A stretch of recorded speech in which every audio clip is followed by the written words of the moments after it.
ओ हाय, कैसे हो आप लोग? काफ़ी दिनों बाद मिल रहे हैं नहीं? सबसे पहले तो आप सभी लोगों को बहुत बहुत धन्यवाद चैनल को इतना सपोर्ट और प्यार देने के लिए। और साथ ही साथ सभी लोगों को बहुत बहुत बधाई, क्योंकि हमारे चैनल पे 10,000 सब्सक्राइबर जो है कंप्लीट हो गए हैं। 10,000 से भी ऊपर हो गए हैं जब तक ये वीडियो आएगा। बात करते हैं आज के वीडियो पर। टाइटल देख के आप लोगों को पता तो लग ही गया होगा। आज का वीडियो होने वाला है how to become loco pilot. Channel पर काफ़ी सारे कमेंट आते हैं और आप लोगों की तरफ से सबसे ज़्यादा डिमांड आती है कि इस टॉपिक पर एक वीडियो बनाया जाए। तो करते हैं आज के वीडियो को शुरू।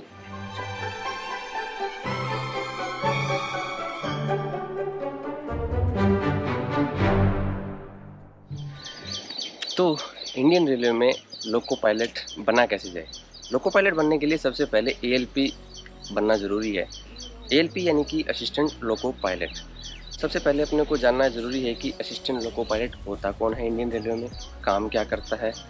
तो इसके बारे में बात करते हैं। नहीं नहीं नहीं नहीं, बात नहीं करते हैं, देखते हैं।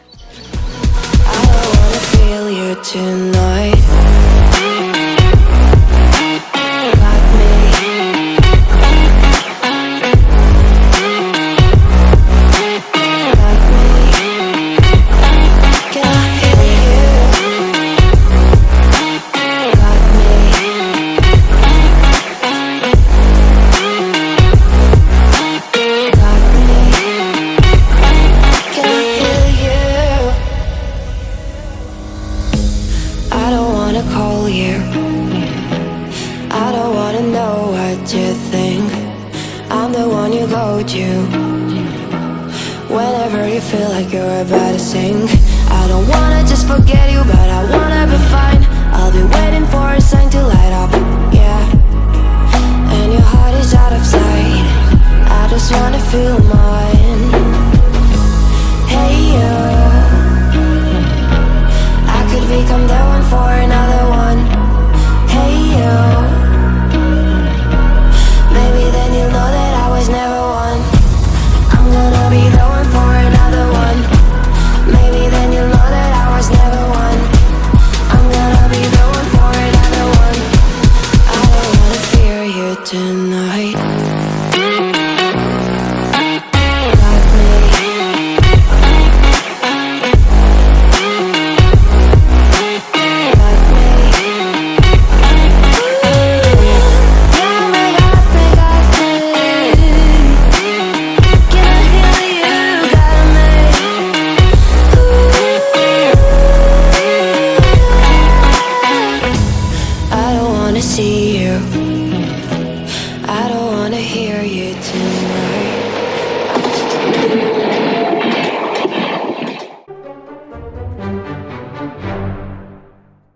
कौन कौन लोग एएलपी के लिए फॉर्म अप्लाई कर सकते हैं, इसके बारे में थोड़ी चर्चा करते हैं। एएलपी का फॉर्म अप्लाई करने के लिए मिनिमम क्वालिफिकेशन चाहिए होती है, वो है आईटीआई। 2018 के नोटिफिकेशन के अकॉर्डिंग अगर बात करें हम, तो आईटीआई के साथ साथ पॉलिटेक्निक डिप्लोमा और जिन्होंने इंजीनियरिंग कंप्लीट की है वो लोग भी एएलपी के लिए एलिजिबल थे। आईटीआई, पॉलिटेक्निक डिप्लोमा और इंजीनियरिंग तीनों ही टेक्निकल कोर्स हैं और तीनों में काफ़ी सारी ट्रेड्स होती हैं। तो हम पहले बात करते हैं आईटीआई के लिए। जिन्होंने ITI armature and coil winding, electrical, electronics, mechanic, fitter, turner, welder, refrigeration and air conditioning mechanic, TV and radio, millwright maintenance mechanic, instrument mechanic, heat engine machinist, mechanical diesel mechanic, motor vehicle, tractor mechanic, wireman, इन सभी trades में जिन्होंने ITI complete की है वो सब eligible रहते हैं। अगर बात करें पॉलिटेक्निक और इंजीनियरिंग की, तो जिन्होंने पॉलिटेक्निक और इंजीनियरिंग, इलेक्ट्रिकल, मैकेनिकल, इलेक्ट्रॉनिक्स और ऑटोमोबाइल इंजीनियरिंग में कंप्लीट किया है, वो सब लोग जो है एएलपी का फॉर्म अप्लाई कर सकते हैं। आई होप आपको क्लियर हो गया होगा कि कौन कौन लोग जो हैं एएलपी का फॉर्म अप्लाई करने के लिए एलिजिबल हैं।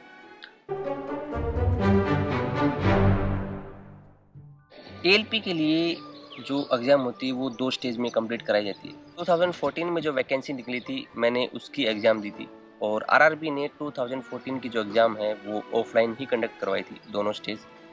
वहीं अगर बात करें 2018 की, तो 2018 की वैकेंसी की एग्ज़ाम जो है वो ऑनलाइन कंडक्ट करवाई गई थी और आगे निकलने वाली सभी वैकेंसी के एग्ज़ाम ऑनलाइन ही कंडक्ट करवाई जाएंगी। फर्स्ट स्टेज यानी कि CBT 1, ALP के लिए जो CBT 1 होता है उसके अगर सिलेबस की अपन बात करें तो सिलेबस में mathematics, general science, general intelligence and reasoning और जनरल अवेयरनेस से रिलेटेड मल्टीपल चॉइस क्वेश्चंस आते हैं।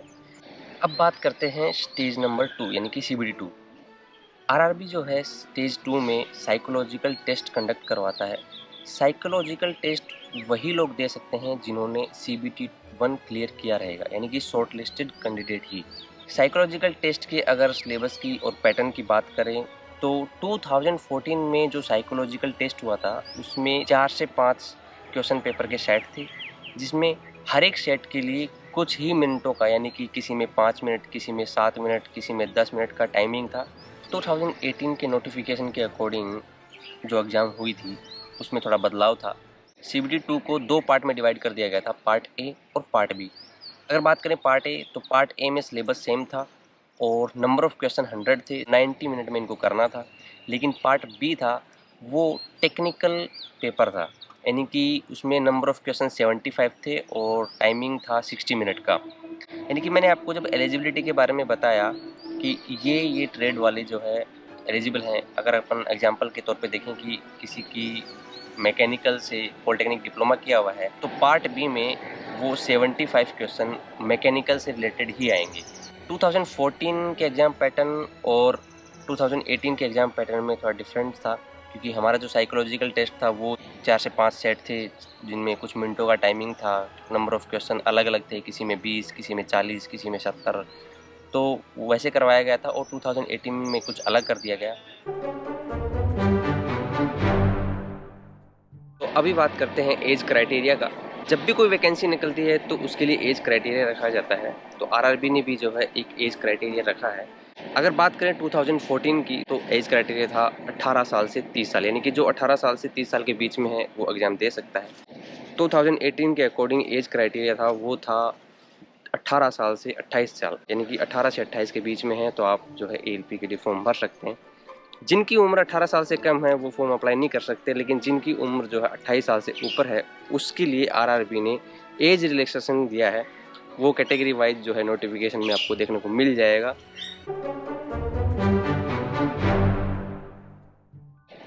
बुक्स, ये सबसे बड़ा सवाल रहता है कमेंट बॉक्स में कि ALP के लिए सबसे बेस्ट बुक कौन सी है प्रिपरेशन के लिए। तो मैं ये कहना चाहूँगा कि कोई एक पर्टिकुलर बुक है नहीं जिससे आप तैयारी कर सकते हैं, क्योंकि सिलेबस भी चेंज हुआ है, पैटर्न भी चेंज हुआ है, तो आपको सिलेबस के अकॉर्डिंग बुक्स लेनी पड़ेंगी। कुछ सजेशन मैं देना चाहूँगा बुक्स के लिए। एक बात और आपको बताता हूँ कि किसी भी पर्टिकुलर टॉपिक के लिए एक से ज़्यादा बुक्स मिलती हैं मार्केट के अंदर। हर बंदे की अपनी अपनी चॉइस होती है। सिलेबस के अंदर जो 4 टॉपिक हैं, mathematics, general science, general intelligence and reasoning और जनरल अवेयरनेस। तो सबसे पहले बात करते हैं जनरल अवेयरनेस की। तो जनरल अवेयरनेस के लिए काफ़ी सारे प्ले स्टोर पे ऐप मिलेंगे आपको, जो डेली बेसिस पे आपको जो करंट अफेयर है वो आपको मिल जाएगा, आप उससे कर सकते हैं। जनरल अवेयरनेस के लिए आप क्रोनोलॉजी पढ़ सकते हैं, मंथली क्रोनोलॉजी आती हैं बहुत सारी। बात करें अगर मैथमेटिक्स की, तो मैथमेटिक्स के लिए RS अग्रवाल की एक एप्टीट्यूड क्वांटिटेटिव नाम से बुक आती है, वो आप रेफ़र कर सकते हैं। अब बात करते हैं जनरल साइंस की। तो जनरल साइंस के लिए 2 बुक्स मैं रेफ़र करना चाहूँगा। एक जनरल साइंस के लिए ल्यूसेंट की बुक आती है, दूसरी स्पीडी की जनरल साइंस की रेलवे की बुक आती है, वो भी आप जो है रेफ़र कर सकते हैं। अब बात आती है जनरल इंटेलिजेंस एंड रीजनिंग की। तो जनरल इंटेलिजेंस एंड रीजनिंग के लिए आप अरिहंत पब्लिकेशन की बुक जो है रेफ़र कर सकते हैं। ये तो बात थी बुक्स की। बुक्स के अलावा अगर मैं बात करूँ तो आजकल ऑनलाइन इतने सारे प्लेटफॉर्म हैं, आप ऑनलाइन भी तैयारी कर सकते हैं। जितनी भी कोचिंग है आज के टाइम पे सब ऑनलाइन आ चुकी है। यूट्यूब पे आप देखेंगे तो मिल जाएगी और आप उससे भी तैयारी कर सकते हैं। रेलवे में ALP के लिए A1 मेडिकल की रिक्वायरमेंट होती है। A1 मेडिकल बोले तो डिस्टेंस विजन है वो आपका 6/6 होना चाहिए विदाउट ग्लासेस, और नियर विजन है वो आपका 0.6 होना चाहिए विदाउट ग्लासेस। साथ ही साथ कलर विजन और नाइट विजन नहीं होना चाहिए। अगर आपको लगता है कि आप A1 मेडिकली फिट नहीं हैं तो आपको फाइनल मेडिकल में दिक्कत आ सकती है। तो ये था मेडिकल स्टैंडर्ड्स के बारे में। रेलवे में ALP के लिए ही A1 मेडिकल होता है, बाकी पोस्टों में नहीं होता।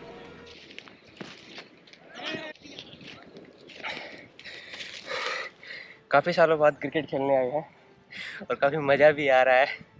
लास्ट टाइम 4 साल पहले क्रिकेट खेला था जब ZTS में थे, उसके बाद तो मौका ही नहीं मिला। फील्डिंग कंप्लीट, अभी नंबर है बैटिंग करने का और ओपनिंग में उतार रहे हैं कच्चे खिलाड़ी को। तो चलो देखते हैं।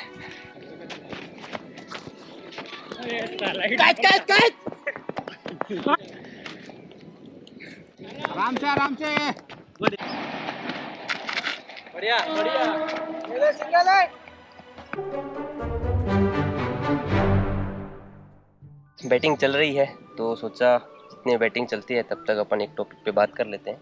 तो अपना अगला टॉपिक है डॉक्यूमेंट वेरिफिकेशन एंड ट्रेनिंग।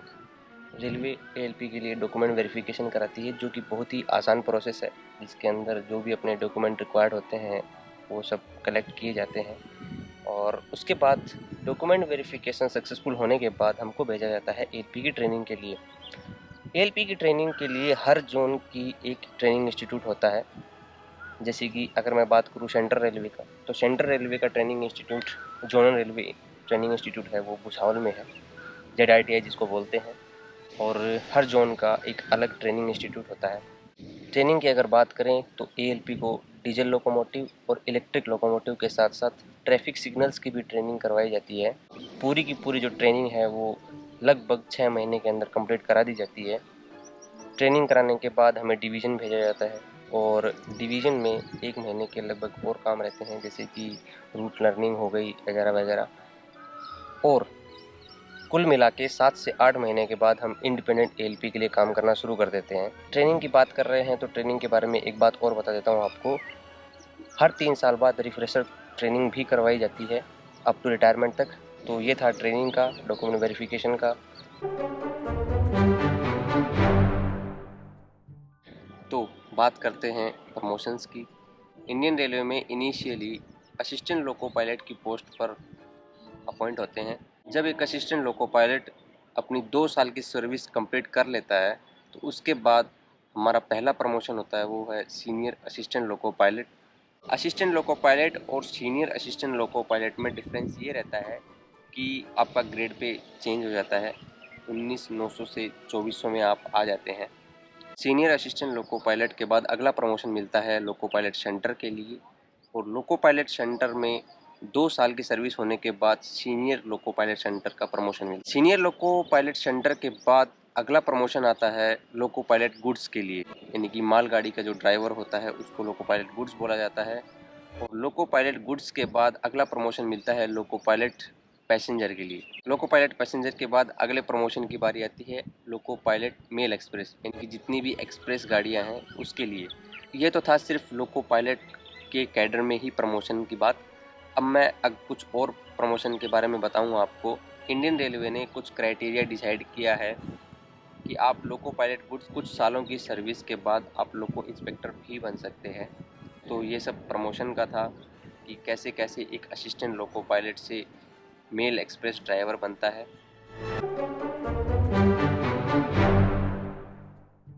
तो बात करते हैं सैलरी के बारे में।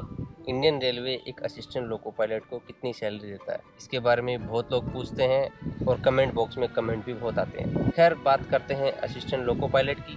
तो असिस्टेंट लोको पायलट को ट्रेनिंग पीरियड के दौरान 19,900 बेसिक प्लस प्रेजेंट में चल रहा DA रेट मिलता है, यानी कि लगभग देखा जाए तो 22 से 23,000 रुपये जो है एक असिस्टेंट लोको पायलट को इनिशियली ट्रेनिंग के दौरान सैलरी मिलती है। जब ट्रेनिंग कंप्लीट हो जाती है 6 से 7 महीने की, उसके बाद जब वो इंडिपेंडेंट काम करता है तो कुछ अलाउंसेस और ऐड हो जाते हैं। 19,900 basic plus DA plus house rent allowance plus kilometre allowance plus transportation allowance और नाइट ड्यूटी अलाउंस। तो ये सारे अलाउंस मिला के एक असिस्टेंट लोको पायलट की सैलरी बनती है। अब ये बताना बड़ा ही मुश्किल है कि एक असिस्टेंट लोको पायलट की सैलरी एग्जैक्ट कितना अमाउंट बनती है, क्योंकि हर डिवीज़न के अंदर अलग अलग असिस्टेंट की अलग अलग महीने में अलग अलग सैलरी बनती है, क्योंकि हर महीने में किलोमीटर अलाउंस अलग रहते हैं। खैर ये था सैलरी का। लिफ्ट लिया हम लोगों ने, हमको लिफ्ट दे दो, हमको उस किनारे पार लगा दो। तो भैया बोले भाई चलो। नाव भी बड़ी ज़बरदस्त है, दिखाता हूँ आपको, थर्माकोल से बनाई हुई है। ये देखिए पूरा जो है नीचे थर्माकोल लगाया हुआ है, और क्या ज़बरदस्त मज़ा ही आ रहा है। क्यों बहादुर भैया ये नाव दे दो यार हमको। आप मच्छी पकड़ो भाई ये तो एक चीज है। हम नाव घुमाते हैं।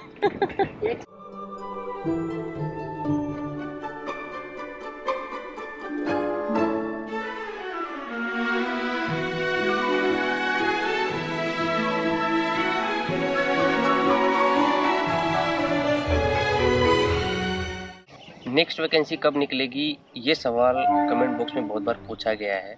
आरआरबी जो है वो हर साल एएलपी के लिए वैकेंसी रिलीज़ नहीं करता है।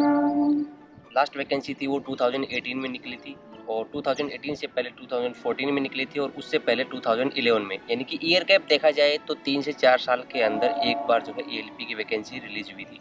3 से 4 साल की ईयर गैप को देखते हुए 2022 में अगली वैकेंसी निकलनी चाहिए थी, लेकिन 2022 में अभी तक कोई नोटिफिकेशन नहीं आया है। कारण ये भी हो सकता है कि 2018 में जो सिलेक्टेड कैंडिडेट थे उनकी पोस्टिंग जो है वो काफ़ी लेट हुई थी, उनकी ट्रेनिंग भी काफ़ी लेट हुई थी। उसके पीछे की वजह थी कोविड-19। आप में से काफ़ी लोग तैयारी कर भी रहे हैं और काफ़ी लोग तैयारी करना भी चाहते हैं, लेकिन ये बताना बड़ा मुश्किल है कि नेक्स्ट वैकेंसी कब निकलेगी। ऑनेस्टली बोला जाए तो इसका आइडिया किसी को नहीं है कि नेक्स्ट वैकेंसी कब आएगी, लेकिन उम्मीद कर सकते हैं कि 2022 के लास्ट में या 2023 में वैकेंसी जो है आनी चाहिए। लोको पायलट और असिस्टेंट लोको पायलट के अगर वर्किंग नेचर की बात करें तो दोनों का ही जो वर्किंग नेचर है वो काफ़ी ज़्यादा डिफरेंट है।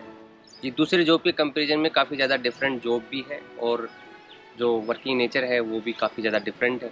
लोको पायलट और असिस्टेंट लोको पायलट की जॉब जो है टोटली अनशेड्यूल्ड जॉब है। आपको 24 आवर्स में कभी भी ड्यूटी जाना पड़ सकता है, रात में भी दिन में भी। इसका कोई फिक्स टाइमिंग नहीं है। ऐसा नहीं है कि आप सुबह 10 बजे ड्यूटी गए, शाम को 6 बजे वापस आ गए। जिन लोगों को लगता है कि वो 24 आवर्स में कभी भी ड्यूटी कर सकते हैं तो वो बिल्कुल जो है एएलपी का फॉर्म अप्लाई करें। लोको पायलट और असिस्टेंट लोको पायलट के मिनिमम वर्किंग आवर्स 9 आवर्स होते हैं। 11 आवर्स तक आपको काम करना भी पड़ सकता है। लोको पायलट और असिस्टेंट लोको पायलट एक बार अगर ड्यूटी जाते हैं तो वो 20 से 25 घंटे बाद ही जो है अपने हेडक्वार्टर आते हैं। ऐसा नहीं है कि आप 8 घंटे बाद वापस आ गए। सिस्टम ये रहता है इसमें कि आप एक बार ड्यूटी जाते हैं, गाड़ी को डेस्टिनेशन तक पहुंचाते हैं, उसके बाद रिटर्न भी आपको हेडक्वार्टर तक गाड़ी लेके आना पड़ता है। तब तक जो है आपके 20 से 25 घंटे जो है ड्यूटी हो जाती है। जिन लोगों को लगता है कि वो 20 से 25 घंटे अपने हेडक्वार्टर से बाहर रह सकते हैं वो बिल्कुल जो है एएलपी का फॉर्म अप्लाई करें। लोको पायलट और असिस्टेंट लोको पायलट की जो ड्यूटी है वो नेचर के बिल्कुल अगेंस्ट होती है। नेचर के अगेंस्ट बोले तो आपको नाइट में भी ड्यूटी करनी पड़ेगी। लोग सो रहे होंगे, वहाँ आपको जग के ड्यूटी करनी रहती है। लोग अपनी ड्यूटी कर रहे होंगे दिन में, वहाँ आप सो रहे होंगे। तो ये नेचर के अगेंस्ट हो जाता है। लोको पायलट और असिस्टेंट लोको पायलट की जॉब जो है वो काफ़ी जिम्मेदारी वाली जॉब होती है। इसमें आपने एक बार अगर गलती कर दी तो उसकी पनिशमेंट तो आपको मिलेगी। वो फाइनेंशियल फॉर्म में भी हो सकती है, वो आपकी सीनियरिटी फॉर्म में भी हो सकती है। जिन लोगों को नहीं पता मैं उनको पहले ही बता देता हूँ कि पनिशमेंट तो मिलती ही मिलती है अगर आप गलती करते हैं तो। अब आप में से कुछ लोग कहेंगे कि हर एक जॉब में ऐसा होता है, ऐसा नहीं होता है। अगर आप गलती करते हैं तो ज़रूरी नहीं कि आपको बहुत ज़्यादा पनिशमेंट मिले, लेकिन इस कैटेगरी में, स्पेशली इस कैटेगरी में, क्योंकि आपके ऊपर बहुत ज़्यादा जिम्मेदारी होती है तो आपको जो है पनिशमेंट मिलती ही मिलती है। तो फाइनली अगर बोला जाए तो लोको पायलट और असिस्टेंट लोको पायलट की काफ़ी ज़्यादा डिफरेंट जॉब है और जॉब के कंपैरिजन में। आपको लगता है कि ये जॉब आसान है तो आसान जॉब है नहीं ये। मैं किसी को भी डिमोटिवेट नहीं कर रहा हूँ। जिन लोगों को लग रहा है कि मैं उनको डिमोटिवेट कर रहा हूँ स्पेशली लास्ट पार्ट में, नहीं, ऐसा कुछ नहीं है। मैं सिर्फ जो एक्चुअल बात है वही बता रहा हूँ रिलेटेड टू जॉब। हम लोग जॉब कर रहे हैं तो जो हमारे एक्सपीरियंसेस हैं, जो हमने फील किया है, वही मैंने इस वीडियो में आपको बताया है। तो ऐसा डिमोटिवेट करने का मेरा कोई मकसद नहीं था।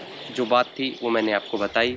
तो आई होप आप लोगों को हाउ टू बिकम एएलपी का वीडियो पसंद आया होगा। मैंने कोशिश की है इसमें बहुत सारी बातों को कवर करने की। जो लोग तैयारी कर रहे हैं, जो लोग तैयारी करना चाहते हैं, उन सभी को मेरी तरफ से बेस्ट ऑफ लक एंड मिलते हैं अपन अगले व्लॉग में। तब तक के लिए टाटा बाय बाय।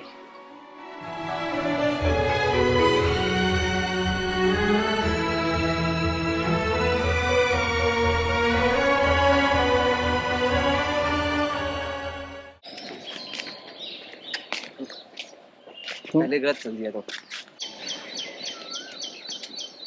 तो इंडियन रेलवे में लोको पायलट बनने के लिए सबसे पहले हमको गजब बेइज्जती है करवाई गई थी और आगे निकलने कैसे कैसे लोग रहते हैं यार यहाँ पर। आपकी नहीं आप मेडिकली फिट हैं? नहीं लोगों को लगता है कि वो बड़ा हरामी हो बेटा। जिन लोगों को लगता है और आपको एक बार